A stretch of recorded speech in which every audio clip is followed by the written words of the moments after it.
함께 기도해 주시면 감사하겠습니다. 하나님 말씀 같이 보도록 하겠습니다. 누가복음 1장 26절에서 38절입니다. 누가복음 신약성경 87페이지입니다. 누가복음 1장 26절 38절 다 같이 하나님을 경외하는 마음으로 자리에서 일어나셔서 저와 여러분이 한 절씩 교독하도록 하겠습니다. 제가 먼저 읽겠습니다. 여섯째 달에 천사 가브리엘이 하나님의 보내심을 받아 갈릴리 나사렛이란 동네에 가서 다윗의 자손 요셉이라 하는 사람과 약혼한 처녀에게 이르니 그 처녀의 이름은 마리아라. 그에게 들어가 이르되 은혜를 받은 자여 평안할지어다 주께서 너와 함께 하시도다 하니 처녀가 그 말을 듣고 놀라 이런 인사가 어찌함인가 생각하매 천사가 이르되 마리아여 무소하지 말라 내가 하나님께 은혜를 입었느니라. 보라 내가 잉태하여 아들을 낳으리니 그 이름을 예수라 하라. 그가 큰 자가 되고 지극히 높으신 이의 아들이라 일컬어질 것이요 주 하나님께서 그 조상 다윗의 왕위를 그에게 주시리니 영원히 야곱의 집을 왕으로 다스리실 것이며 그 나라가 무궁하리라.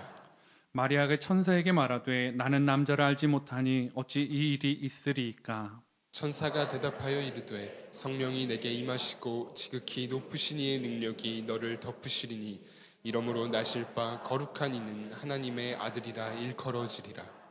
보라 내 친족 엘리사벳도 늙어서 아들을 배었느니라. 본래 임신하지 못한다고 알려지니까 이미 6달이 되었나니 대저 하나님의 모든 말씀은 능하지 못하심이 없느니라. 함께 읽겠습니다. 마리아가 이르되 주의 여종이오니 말씀대로 내게 이루어지이다 하매 천사가 떠나가니라. 아멘. 자리에 앉아주시기 바랍니다.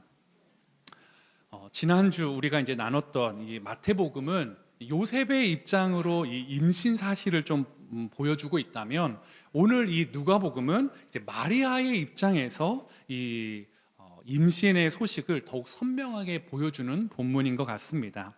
특별히 이제 마리아를 찾아온 가브리엘의 말에 보면 참 따뜻함과 배려가 가득 담긴 말로 마리아를 권면하고 위로하고 있습니다. 28절에 보면 그에게 들어가 이르되 은혜를 받은 자여 평안할지어다 주께서 너와 함께 하시도다 하니라고 말하고 있습니다. 얼마나 따뜻합니까? 은혜를 받은 자여 평안할지어다 주께서 너와 함께 하시도다. 그러니까 분명히 은혜를 받은 자다라고 말하는데 그러므로 평안하고 두려워하지 말아라. 너는 은혜가 있다라고 말하고 있다라는 거죠. 근데 여러분 하나님의 아들을 임신하게 되는 것이 꼭 이 은혜 받은 것이라고 우리가 표현했는데요. 이게 지난주에 보면 이게 꼭 은혜처럼 다가오지 않는다라는 것을 좀 우리가 지난주에 한번 말씀을 나눠 보았습니다. 왜냐하면 천사가 은혜를 선포했습니다. 그런데 마리아의 삶은 전혀 평안하지도 않았고 또 평탄하지도 않았다라는 것을 우리가 잘 알고 있기 때문입니다. 오히려 천사가 나타나기 전이 마리아의 삶에 충분히 더 행복함이 가득했던 것 같습니다. 보통 학자들이 이때 마리아의 나이를 15세 후반, 15세, 그러니까 굉장히 어린 나이로 보고 있습니다. 그러니까 10대 소녀가 정혼자와 아름다운 결혼을 또 행복한 가정을 꿈꾸고 이 조그마한 나사렛이라는 동네에서 지극히 평범하게 살아가고 있는데 전혀 평범하지 않은 일이 일어난 것입니다. 근데 그녀의 정혼자도 평범한 사람이었습니다. 아니 어떻게 보면 경제적인 부분만 보면 평범 이하의 사람이었습니다. 이 모세의 율법에 보면 이제 아이를 낳은 사람은 정결 예식을 치러야 하는 일정 기간이 지나면 이제 정결 예식을 치러야 되는데 이 마리아와 요셉은 누가복음 2장에 보면 정결 예식을 치를 때 그가 이 예식의 제물로 쓰였던 제물이 뭐냐면 비둘기 한 쌍이라고 나와 있습니다. 그런데 레위기 12장에 보면 보통 정결 예식은 뭐로 예물을 삼냐면 양 한 마리. 근데 양 한 마리로 정결 예식을 삼는데 그 양 한 마리를 바칠 만한 경제적인 능력이 안 되면 그 다음에가 비둘기였습니다. 즉 마리아와 요셉은 어떤 사람입니까? 중산층이 아니었어요. 그러니까 양 한 마리를 정결 예식으로 바치기에 버거운 사람, 경제적으로 좀 어려운 가정이 마리아와 요셉이었다라는 거죠. 그럼에도 불구하고 마리아는 행복했을 것입니다. 꿈에 가득한 이 정혼의 기간이 지나면 사랑하는 사람과 결혼할 수 있으니까요. 그런데 은혜가 그의 삶을 완전히 바꿔 놓았습니다. 우리가 생각하는 은혜는 어떤 일을 만들어내는 것입니까? 가난한 신혼살림을 준비하고 있어서 그 비둘기 한 쌍밖에 드릴 수 없는 그 신랑과 신부에게 은혜는 어떤 겁니까? 비둘기 한 쌍을 밖에 드릴 수 없는 경제적인 상황에서 양 한 마리를 드릴 수 있는 삶으로 변화되는 것을 우리는 은혜라고 이야기할 것입니다. 그런데 마리아의 은혜는 전혀 다른 방향으로 갑니다. 여전히 비둘기 한 쌍이었고 전혀 다른 방향으로 가면서 더 어려워지고 있다라는 거죠. 이 마리아가 겪었던 이 어려움들을 이 필 라이큰 목사님은 그 자신의 책 그들도 우리처럼 괴로워했다라는 이 마리아 편에서 굉장히 자세하게 설명하고 있는데요. 우리가 이 마리아가 임신했다라는 것이 그 당시에 굉장히 위험하고 어려운 상황이다라는 것들을 지난주에 한번 말씀을 드렸습니다. 이 나사렛이라는 곳이 굉장히 작은 시골 동네라는 거죠. 그래서 우리가 나사렛에서 뭐 선한 것이 나오겠느냐라는 것처럼 그 깡촌에서 뭐가 나올까, 어떤 인물이 나올까라는 그런 표현입니다. 그러니까 이 나사렛이라는 동네가 굉장히 작은 동네라는 거죠. 여러분, 작은 동네에서 소문이 한번 나면 어떻죠? 삽시간에 펴집니다. 야, 마리아와 요셉이 결혼을 일찍 했대. 왜 정혼 기간을 1년밖에 안 두고 왜 이렇게 짧아졌대? 글쎄, 이게 아이가 생겼대. 여러분, 그러면 어떤 소문이 돌까요? 손가락질하고요. 사람들이 막 비웃고요. 그 시선들이요. 그 작은 동네에 얼마나 괴로움으로 다가올 것을 우리는 충분히 느낄 수 있다라는 거죠. 그럼에도 불구하고 아이를 낳으면 그러면 행복합니까? 하나님의 아이를 낳았으니까요. 하나님을 출산했으니까요. 그 기쁨이 컸을까요? 잠시였습니다. 어떤 일을 겪었습니까? 헤롯이 눈이 뒤집혔어요. 나의 왕자를 빼앗으려는 왕이 태어났다고 하면서 이 베들레헴의 2살 이하의 아이들을 다 죽이라는 명령을 내렸습니다. 수십 명의 아이들이 다 죽음 가운데 내쳐졌습니다. 그래서 마리아와 요셉과 아기 예수님은 피난길에 올라야 됐습니다. 애굽으로요. 생각해 보세요. 아까 비둘기 한 쌍밖에 드릴 수 없는 가난한 가정이었어요. 자기 동네를 떠나야 했습니다.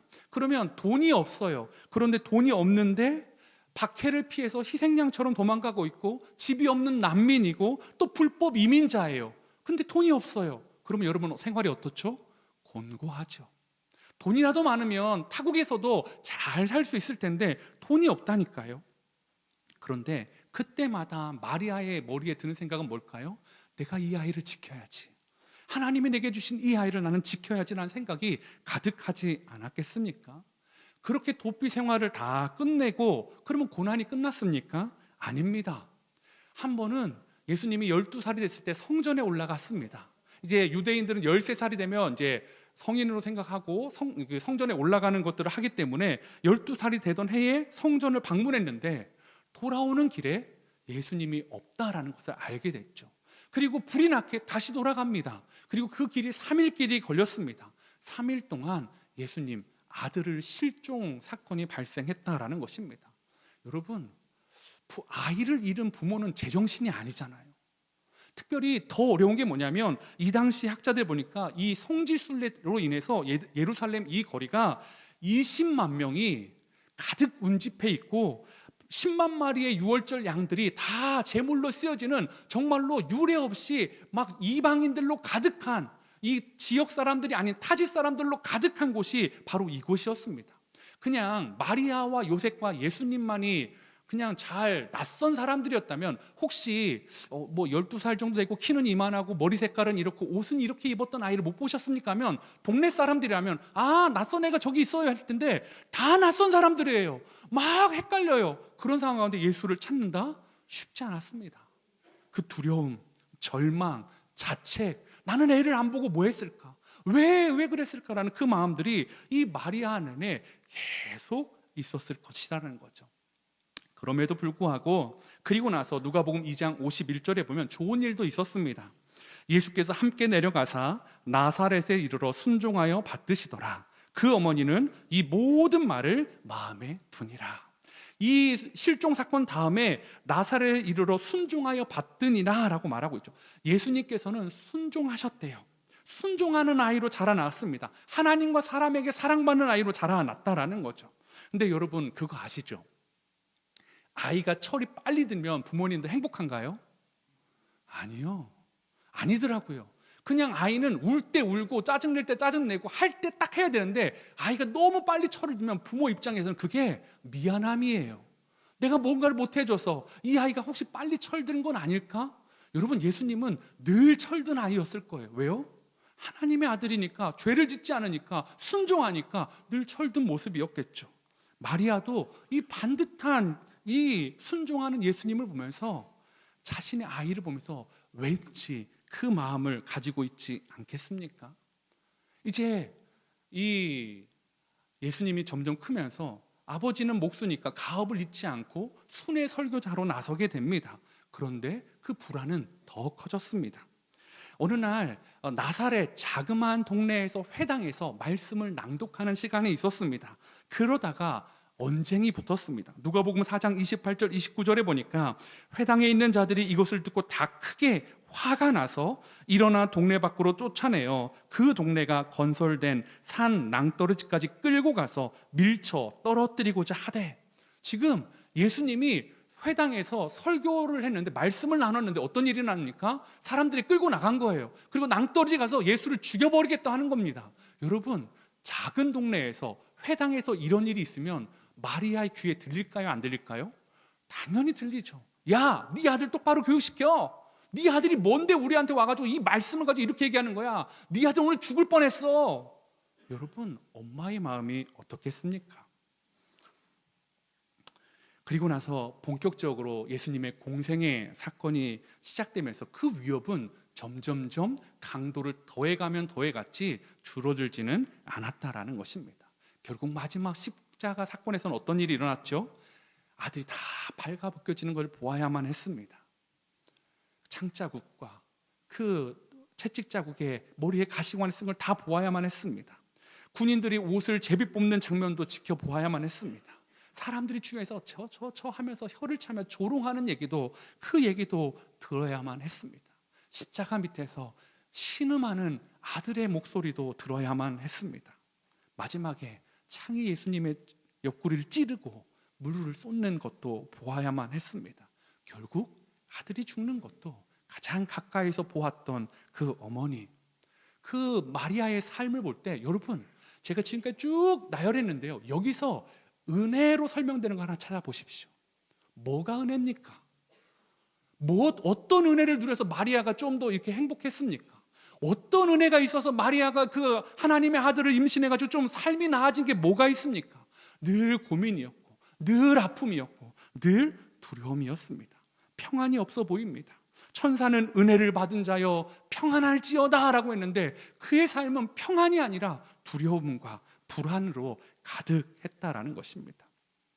오히려 그 은혜 때문에, 은혜를 받은 자여, 그 은혜를 받아서 15세의 그 소녀가 어느덧 33년의 예수님의 공생애가 있었으니까요, 벌써 40대 후반, 50대 초반의 나이가 되지 않았겠습니까? 그 50대 초반의 젊은 여성이 아들의 죽음을 오열하고 있는 것, 그것을 받아들여야 되는 것, 그것이 사명이라고, 그래서 그 십자가 앞에서 눈물 흘리는 것이 은혜입니까? 혹시 이 마리아의 인생을 보면서 혹시 여러분 중에서도 나도 그런데 라는 생각을 혹시 가지는 분 있으십니까? 나도 은혜라고 하는데, 나도 은혜를 받았는데, 나도 예수님을 믿었는데 내 삶도 마리아처럼 두렵고 힘들고 어려운데, 그런데 왜 그랬을까? 왜 마리아처럼 나는 이럴까? 라는 그런 괴로우신 분들 계십니까? 마리아가 차라리 처음에 그 천사의 달콤한 말을 거부했으면 어땠을까요? 그때 속지 말았어야 되는데, 이 10대 소녀를 그냥 천사가 그냥 감언이설로 속여가지고 고난의 구렁텅이로 밀어 넣은 것입니까? 그래서 어려움을 가득한 삶을 걸어간 것일까요? 그녀의 삶은 확실히 은혜보다 두려움이 현실 속에 훨씬 더 많아 보이는 삶이었습니다. 그런데요, 이 마리아는 이 두려움이 자신의 현실에 계속 찾아올 때 어떻게 그 시간을 지나왔을까요? 그 모든 슬픔을 어떻게 견뎌냈을까요?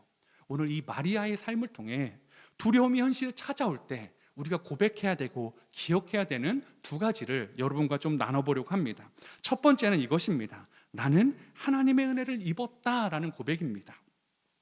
마리아가 받은 은혜는 어떤 은혜입니까?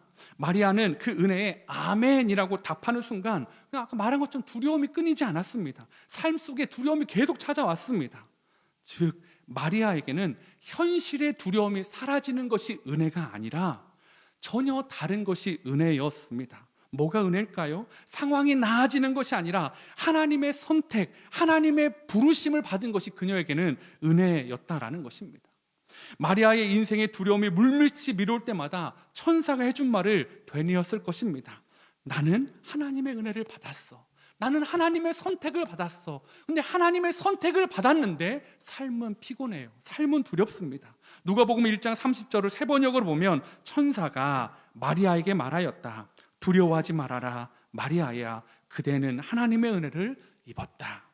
이 말을요, 마리아가 계속 되뇌이지 않았을까요? 나는 하나님의 은혜를 입었는데 나는 왜 피난 가야 되지? 피난 중에도 나는 하나님의 은혜가 있는 사람이야. 아이가 실종 사건이 있을 때도 하나님, 나는 은혜가 있는 사람이잖아요.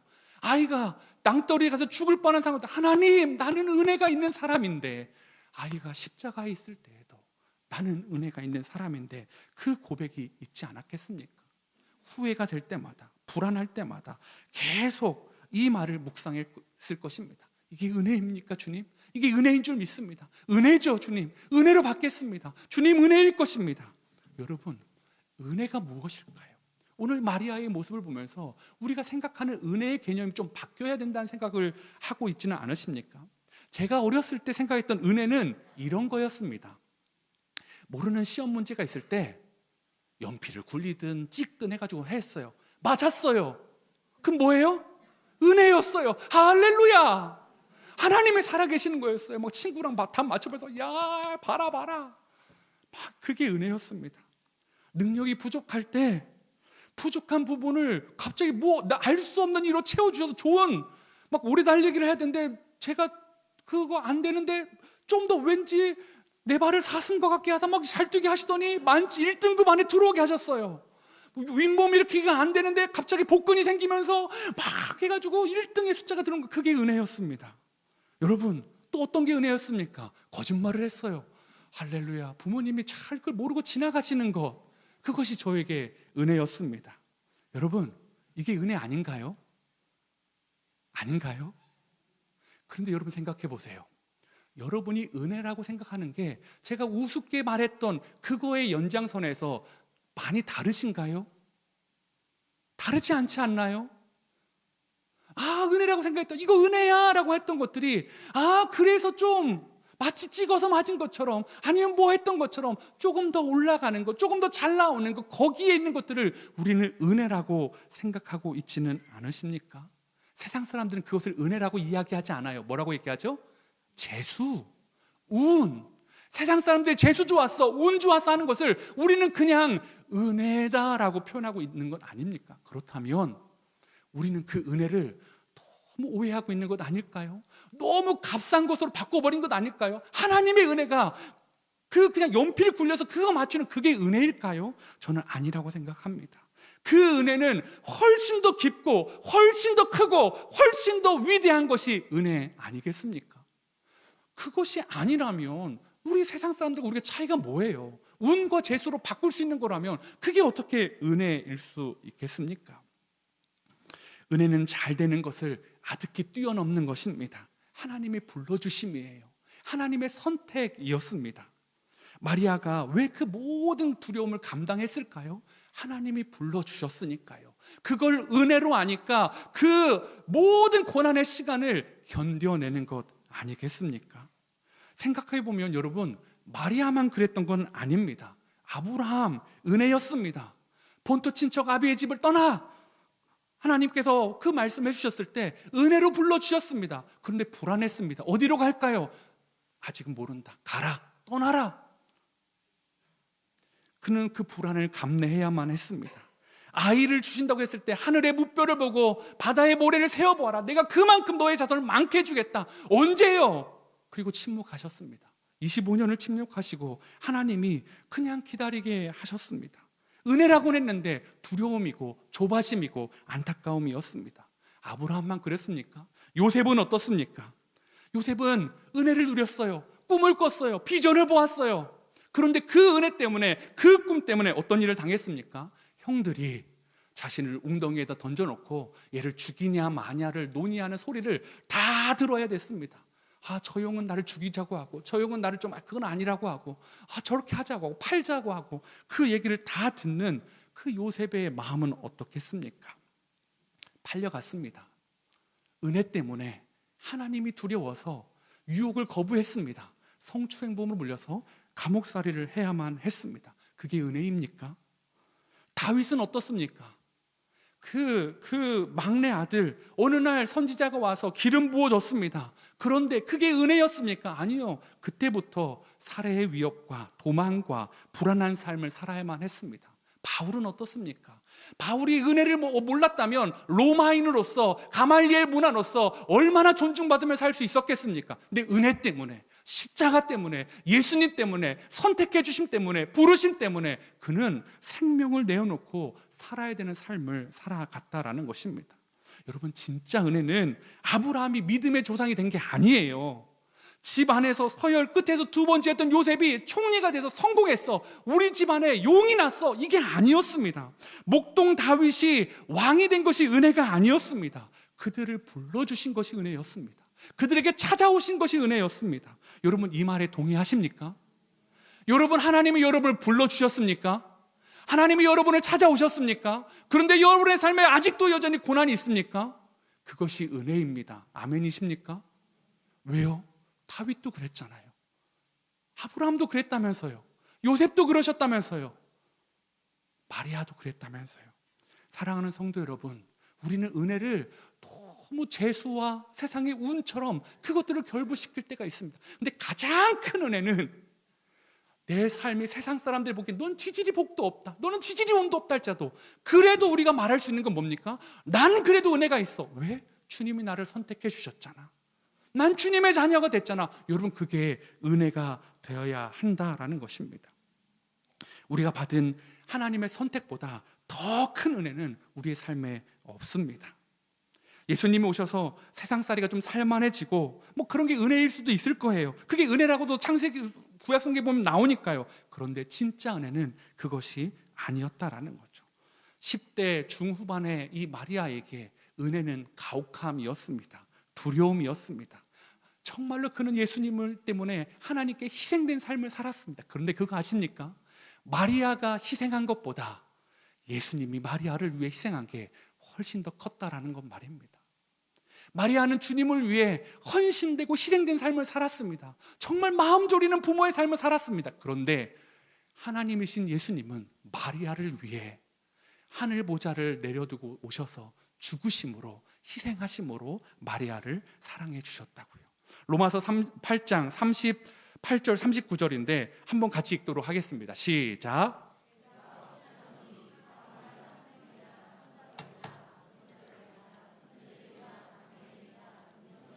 높음이나 깊음이나 다른 어떤 피조물이라도 우리를 우리 주 그리스도 예수 안에 있는 하나님의 사랑에서 끊을 수 없으리라. 아멘. 어떤 것도 하나님의 사랑에서 끊을 수 없다라고 바울은 말합니다. 하나님의 이 부분은, 하나님의 사랑을 하나님의 선택으로 바꾸면 어떨까요? 세상의 그 무엇도 하나님의 선택에서 우리를 끊을 수 없으리라.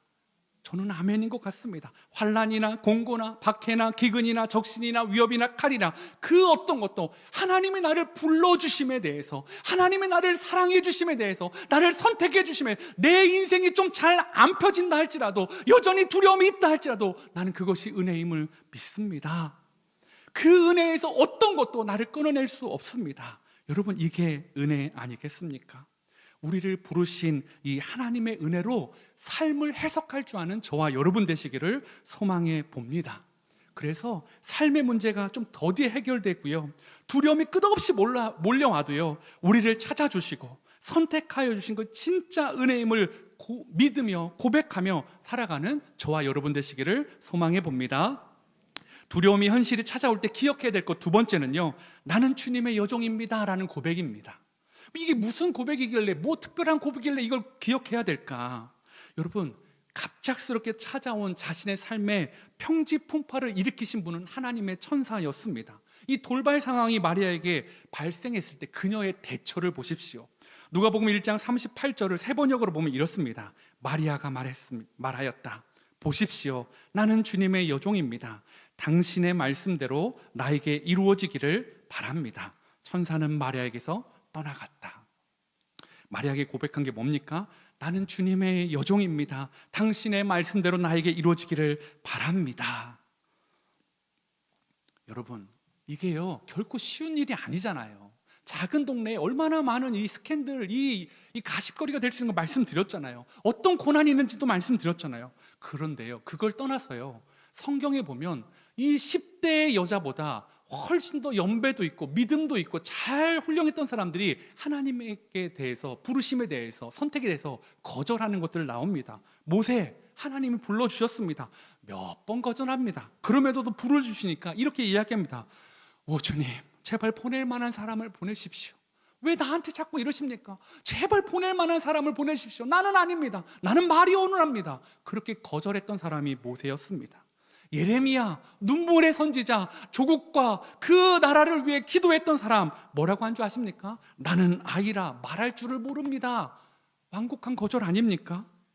사라는 어땠습니까? 네가 아이를 가질 것이라는 얘기를, 아브라함과 하나님의 사자가 하는 얘기를 듣고 그는 문 뒤에서 비웃었던 사람입니다. 뭡니까? 에이, 안 돼. 거절. 그 일은 안 일어날 거야. 말도 안 돼. 난 여자로서의 기능을 상실했어. 여러분, 이런 사람들만 그렇습니까? 수많은 성경의 인물들이 하나님의 부르심에 주저하거나 두려워하거나 거절했던 적이 얼마나 많습니까? 그런데요, 이 시골 동네에 10대의 소녀는 왜 주의 여종이오니라고 이 고백을 하면서 이 순복을 했을까요? 여러분, 그녀는요 하나님이 나의 주인이라는 걸 인정했습니다. 하나님의 천사가 말하는 순간 하나님과 나의 관계가 무엇인지 정확히 알았습니다. 하나님은 나의 주인, 나는 종. 여러분, 종은 어떤 사람입니까? 내가 어제 이 일을 해놓고 이건 내일, 이 정도는 내일 하면 되겠다라고 생각했는데 주인이 갑자기 다음날 불러가지고 너 저 일해. 그러면 저 어제 요 일 좀 남겨놨는데 오늘 제가 이거 하려고 하는데 말할 수 있을까요? 아니요. 종은 그런 사람이 아닙니다. 저게 내 계획 가운데 오늘의 일이라 할지라도 주인이 너 저기로 가. 그러면 저걸 해야 되는 사람이 종이다라는 거죠. 주인의 뜻이 자신의 뜻이 되어야 되는 거죠. 이 마리아는요, 나는 주의 여종이오니 하나님의 뜻이 내 뜻이 될 것입니다. 어떤 어려움이 있다 할지라도, 어떤 두려움이 있다 할지라도 그 뜻을 받아들이고 감내하고 살아가겠습니다 라고 고백했다라는 것입니다. 지금 이 시골 소녀에게 자신이 가지고 있던 세계는 굉장히 소박한 것이었어요. 정혼자와 결혼하고 행복한 가정을 살아가는 것이었는데 어느 날 하나님이 갑자기 쳐들어오셔서 자신의 세계를 짓밟아버린 거예요. 이거 아니다. 하나님의 세계가 내 삶에 들어오시더니 이렇게 하는 거예요. 내 삶을, 내 세계에 들어와서 내 방식대로 살아가라. 여러분, 이 나의 세계와 하나님의 세계가 충돌되면 여러분 어떻게 해야 될까요? 여러분은 어떻게 하고 있습니까? 마리아는 선택해야만 했습니다. 자신이 주인이 되는 삶, 아니면 하나님이 주인이 되는 삶, 무엇을 선택해야 될까? 근데 그 10대의 소녀가 나는 하나님을 주인으로 삼겠습니다. 나는 여종입니다라고 고백하고 있다라는 거죠. 여러분, 이 충돌되었을 때 여러분 이렇게 하는 게 쉽나요? 쉽지 않습니다. 여러분의 삶 가운데 하나님의 세계와 여러분의 세계가 충돌됐잖아요. 예수님을 믿는 순간 두 세계가 충돌됐어요. 여러분 어땠습니까? 나는 여종이오니, 나는 종이오니 시키는 대로 하겠습니까? 여러분 그러셨습니까? 아니요. 그렇게 하셨다 할지라도 그렇게 못 사시잖아요. 아닌가요? 저는 그렇습니다. 사랑하는 성도 여러분, 우리의 모습이 그런 것 아니겠습니까? 하나님의 세계가 우리의 삶에 찾아온다는 것은 기쁜 일만이 아닙니다. 두려움이고 불안이고 알 수 없음입니다. 아브라함, 요셉, 다윗, 바울, 수많은 사람들이 다 그렇게 살아갔습니다. 제가 이번 주에 신방을 하면서 그 성도님과 막 이야기하다가 너무 이 두 세계가 쿵 부딪혔을 때 너무 참 드라마틱하게 변화된 가정을 보면서 제가 신방을 하면서 혹시 설교 때 예화로 써도 될까요? 그랬더니 마음껏 쓰십시오 해가지고 제가 예화로 설명을 드리도록 하겠습니다. 이분이요, 이 불교 집안에서 독실한 불교 집안에서 자라오신 거예요. 그러니까 뭐 예수님하고는 전혀 연결점이 접점이 없는 거죠. 그런데 참 안타깝게도 자녀를 낳는데 이 자녀 안에 아픔이 있는 거예요. 어려서부터 수술도 해야 되고요. 그 수술을 했음에도 불구하고 여러 약함들이 있음으로 인해서 그 자녀 때문에 자녀가 친구 따라 교회 가니까 이 아이가 그래도 친구 사귀고 교회 간다고 하니까 그래 가라라고 한 거죠. 근데 여러분 아시잖아요. 요맘때쯤 되면 크리스마스 발표회도 하고 뭐 하니까 다른 엄마들은 다 오는데 왜 엄마는 안 와? 가야지. 그리고 교회를 가셨답니다. 그런데 말씀드렸잖아요. 온 가족이 다 독실한 불교 신자였어요. 그러니까요, 이분 집에는요 곳곳에 부적이었대요. 뭐 들춰내면 여기도 부적, 저기도 부적, 다 부적이고요.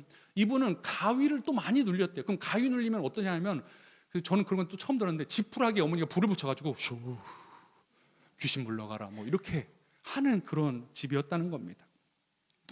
그런데요, 이제 이분이 교회에 발을 들여놓으면서 그냥 아이 때문에 왔는데 두세 개가 충돌된 거예요. 그냥 몸만 가려고 했는데 자꾸 그 안에서 부딪힘이 있는 거예요. 근데 어느 날 점을 보셨대요. 근데 아이에 대해 점을 봤는데 그 아이 때문에 엄청나게 힘들 거란 얘기를 점 쳐준 사람이 한 거예요. 화가 나셔가지고 어머니한테, 엄마 점 보는 사람이 이렇게 얘기했어요. 막 속상하니까 어머니가 막 무슨 점쟁이가 그런 얘기를 그렇게 한다냐 이렇게 하시는 거예요. 그래가지고 어머니한테 부탁했대요. 어머니, 엄마, 나 아이 때문에 교회를 가야 될 것 같은데 교회 가도 되는지 점 좀 봐줘. 어머님이 점 보러 가셨대요. 이 딸이 이 교회 가도 되는지 안 되는지.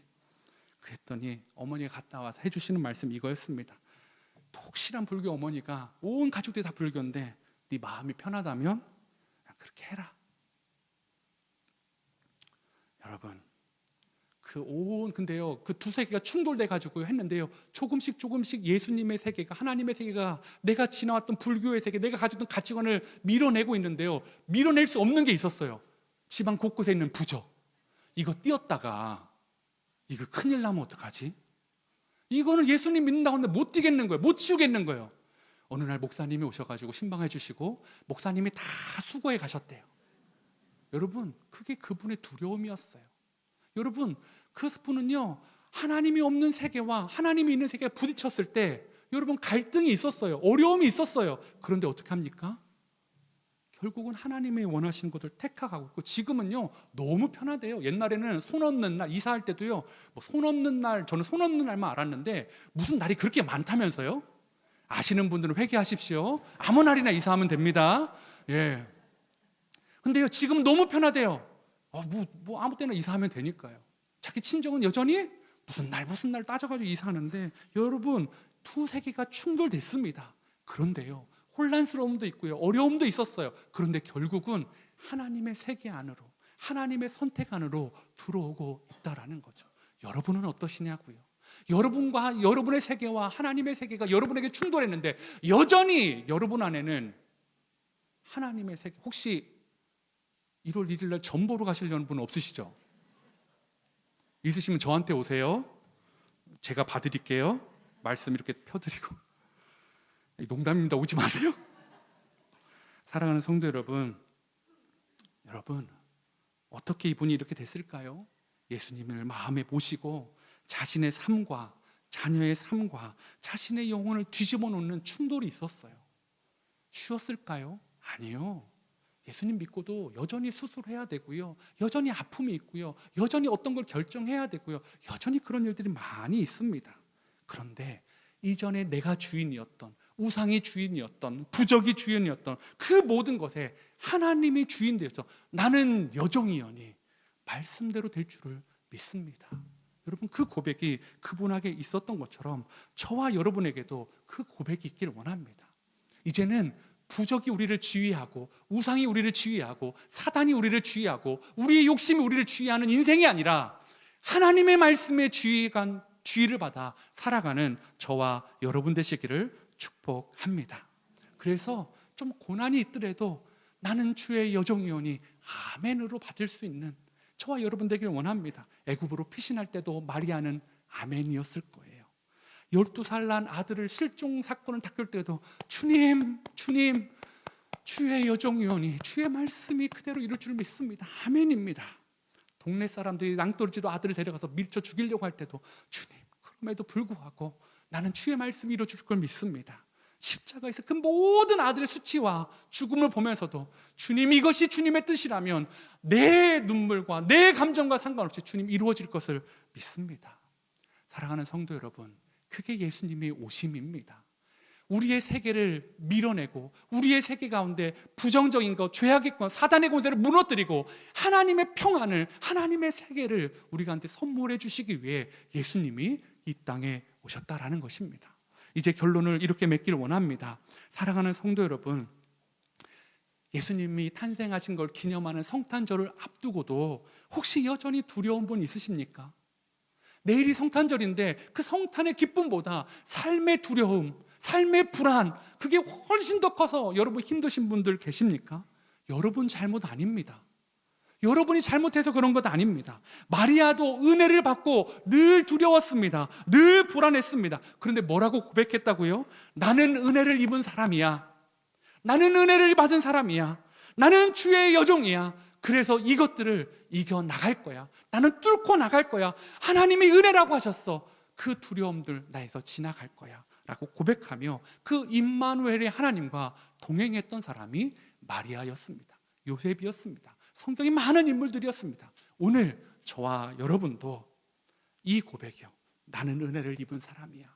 세상 사람들이 뭐라고 해도 상관없어요. 네 자식은 왜 그래? 네 남편은 왜 그래? 네 아내는 왜 그래? 넌 직장에서 왜 그래? 그래도요, 상관없어요. 나는 은혜를 받은 사람이야. 하나님이 나를 선택해 주셨어.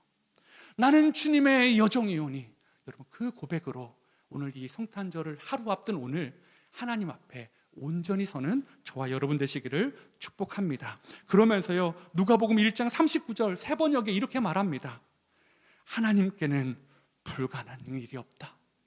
믿으십니까?